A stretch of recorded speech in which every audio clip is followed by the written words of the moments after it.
বছর ভূতিয়ে সংসার করেছি আমার তলাপ স্বর্গ মর্ত পাতাল ত্রিভুবন কম্পিত কাউকে করি না ভাই একমাত্র নর আর বানর তাও মম বক্ষ বস্তু।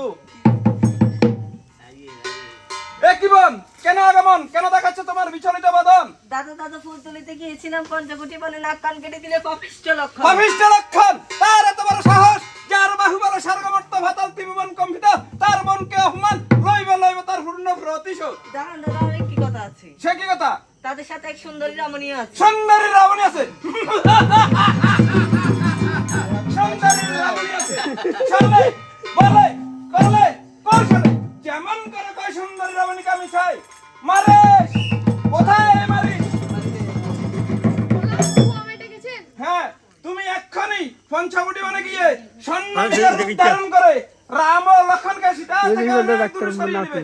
এই সুযোগ আমি গিয়ে ওই সুন্দরী সীতাকে হরণ করে নিয়ে যাব আমার সাদের লঙ্কা।